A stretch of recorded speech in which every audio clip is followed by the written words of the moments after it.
Hey guys, it's your boy Mark, and today we're touring the studio.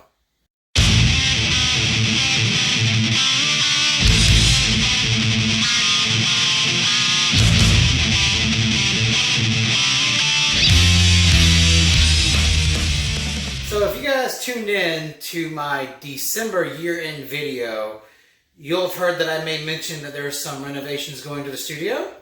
And today you're going to see what those are and some goals that I have for this year that hopefully we'll be able to accomplish. So without further ado, let's take a look at the lineup. Not much changes here this year. This is my Squier PJ bass. What I hope to do by the end of the year is have these pickups switched out for Seymour Duncan, quarter pound hot for, the PJ bass series that they have. I will say though, the stock pickups that Squier has put on this guy is actually really good, and that's a lot coming from me because I am not a fan of stock pickups on any guitar.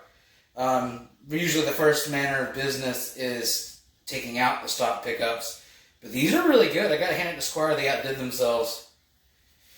And of course this guy got some more action here on the new record. This is my classic white Dean 1980 Cadillac, outfitted with Seymour Duncan pickups.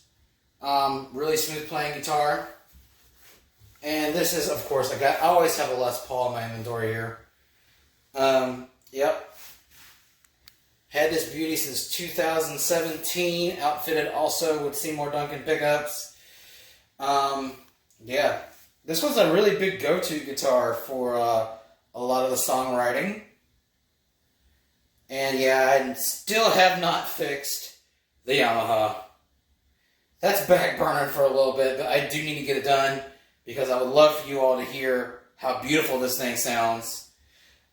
Just haven't really had the time or the money to take it to the shop. Of course. Still got the periodic table of musical genres. Now this is something new. My best friend, who now lives in Ohio, got this for me for Christmas last year. Y'all seen it in the background of pretty much every last one of the videos I've taken here. This is a Kiss plaque. I do not want to know how much my buddy spent for it, but anyone that loves me, anyone that knows me knows how much I love Kiss. So this is a hella great, awesome memorabilia item. I will forever cherish it. It will never come down. That's still here. The fabled Hannah Montana guitar. Now, another goal that I have here is I'm actually planning on getting this thing restored. I'm going to do it myself. It's been sitting here in the studio for well over a year now, and I need to give it back to my buddy who's going to give it to his granddaughter. It's a very interesting guitar. Again, it's a Gagliano. It's a Spanish guitar. It's a nylon. Hopefully soon you'll see that happen, and that's something that I can put out here. Without further ado, yep, the Marshall's still here. The JCM 2000, I think it recorded very beautifully on the new record. It did take a little bit of damage this year. While I was recording the bass guitar, I accidentally knocked over the mic stand, and the microphone went through the front baffle here, but the speakers are still in great shape. Again, this is a really great sounding amp. My SM57, which captures all my guitar tones, clean and dirty. However, I do think this guy is about to give up the ghost, because towards the end of the recording sessions for Metal Never Dies, I started noticing I'm getting a lot of inconsistency in tone and a lot of hiss and feedback that doesn't exist, in an A/B test. I'll listen to this amp outright, and, I have no extra higher frequencies coming through. Everything sounds great, but the signal coming into this microphone is not so good. It did come from a secondhand store. Got it real cheap. It's been with me for 3 years. Recorded both my albums with it. So, I definitely got my money's worth out of it. So before I go into recording another record, whenever that'll be, this SM57 will need to be replaced. And I'm also kind of toying with the idea of a room mic. We'll see if that happens. One big goal I do have is to get a second amp head. So you can mark that on there. Nothing wrong with the Marshall. It's a workhorse. It's a beast. But I feel like the JCM 2000 really lacks some versatility, especially when it comes to playing leads. I have to drive this thing super hard. And I still feel like I need a little more power. So hopefully I'll have another head to stack on top of this guy, by the end of the year. All right, and these, of course, are the same pedal lineup. No, I've not gotten a pedal board yet. NS2, the good old-fashioned tube screamer. Now, this guy bit the dust during the recording of Metal Never Dies. I did get it used from Guitar Center, I believe, in Virginia Beach. I was out of that at the music go-around. But, the guy said there may have been a problem with one of the circuits. This thing lasted me very well for 3 years again. But I'll probably be replacing it with like a Behringer, Ultra Chorus. A lot of people like to hate on Behringer, but the sound is there. And since I'm not going out and playing live, I don't necessarily need to have it in a metal case. So, hopefully we'll be seeing some of that come through. My compression sustainer is like my secret weapon. It's an amazing piece of gear. If you're a guitar player, I recommend checking it out. And of course, speaking of Behringer, this is my vintage delay, which I use on all my guitar solos. And yeah, the guitar that everybody, I'm terrible at this, everybody identifies with me, my Dean 35th Anniversary Flying V. On my list of goals, I do want a Floyd Rose guitar. I'll probably go with another Dean because they've served me so well. Another goal is a second bass guitar. This is also new. Got this for Christmas last year. I am a big History Channel buff. Love Curse of Oak Island. And they have a really great blacksmith on that show named Carmen Legg. I think he also appeared on Forged in Fire. But these are handcrafted, hand-hammered knives. I know they were supposed to be for me for use in the kitchen because I cook a lot. But I don't want to open these. These are so badass, and I think it makes the studio look a little more metal, having some blades hanging from the wall. Now this is one of the biggest changes I have made in the studio. My hand is shaking, and I don't know why. This is the PreSonus Studio 1810C. It replaced my Audio Box i2, which I've had since 2018. This guy is amazing. There's 4 inputs, LCD monitoring, A/B mix tests, different lines. It is Class A preamps, and they have made all the difference. The guitars come through crystal clear.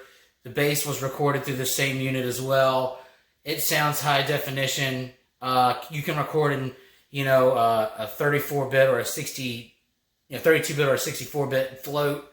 This is definitely a lot more powerful of a unit than I thought. It's also USB-C driven. Oh, that's my beautiful, beautiful wife. Say hi to Angela, everybody. She's the best. So we'll go up over here. So yeah, that's one of the big things. That unit is probably going to serve me for a very, very long time. My wall of memorabilia here. This is an Eddie that my best friend also got for me. I don't remember what the occasion was, birthday, Christmas, something. But there's a killer's Eddie. Alright, and this is my angel corner here. This is part of the remains of my son. My half of his ashes, who he passed away in 2016. So I got a little shrine for him here. And unfortunately, I collected another angel last year. My dad passed away in a tragic accident, and this is his last heartbeat. They're always here with me when I'm jamming, and they give me something to hold on hope for, and I think of them often. This is my portable hard drive, 930 gigs. I know that seems small to some folks, but I'm a hobbyist YouTuber and studio musician, so this will last me for quite a long time. All my YouTube videos are here, and all the material from The first and second record are here as well. My headphone amplifier that I really don't use anymore. Now get this. Christmas last year, my sister-in-law, my little sis, hooked me up with this collectible Paul Stanley, the McFarlane era Psycho Circus Kiss doll. I don't know how much this thing is worth, but this is like late 90s. And it's never been opened. I will never open it or sell it. She found it in a thrift store, surprisingly. It really does add to the decor here. And for Father's Day, look at that, a Funko Pop Diary of a Madman Ozzy. I can't believe how good this thing is. My family rocks, y'all. Papa 4 from Ghost, Papa Emeritus 4. I don't care if you like Ghost or not, I love them. Next door is King Diamond, holding up my Dunlop System 65 guitar cleaning system. The MXR Bass DI Plus and my bass limiter enhancer. And guys, my videos on bass guitar have really taken off. You guys have been checking it out, so of course I'll post links there. But yeah, this is all I use in addition to my bass guitar and the recording system. And my bass tone is absolutely amazing. Yeah, also, early birthday gift. Now, my birthday isn't but for a couple of months. But this is a handmade vinyl Kiss wall art. And my mother-in-law got it for me. It is so awesome. I can't believe I have it. Here's another picture that was given to me from my in-laws. Now, this is the next piece of gear we're going to discuss. This is new. You may have seen it in the background of a lot of my videos this year. This is the Tascam Model 12.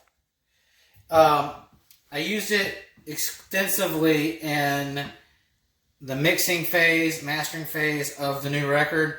It's also a standalone recording unit and an interface.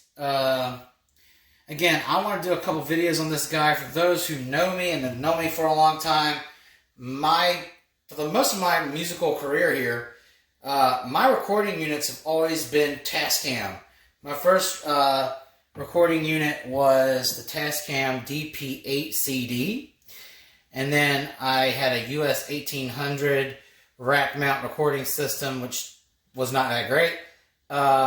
And then I had the DP24, the 24 track, which was an amazing piece of gear.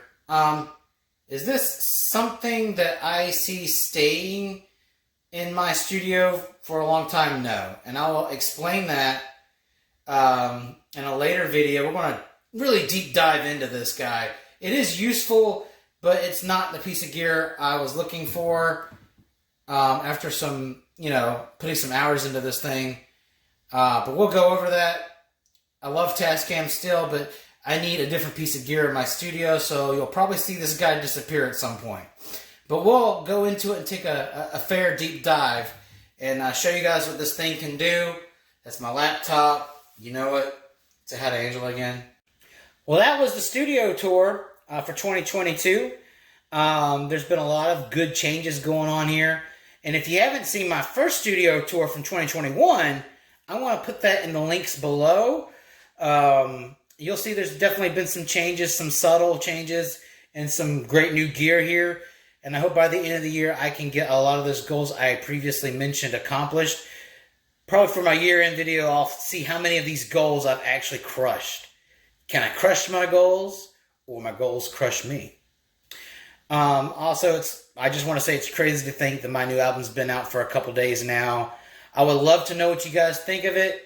It's available on Spotify, Amazon Music, Napster, iTunes, you name it. It's there. Also, thank you to my wonderful Facebook and Reverb Nation family. I would not be here if it wasn't for y'all. Y'all check out the music. I got it here on YouTube as well. I'm hoping to have about 2 videos a week, hopefully, for the next few months. Now that the record's over, I want to spend more time here on YouTube. So you guys will probably be seeing a lot of me. So cheers, and I'll see you later on in the week. Bye-bye.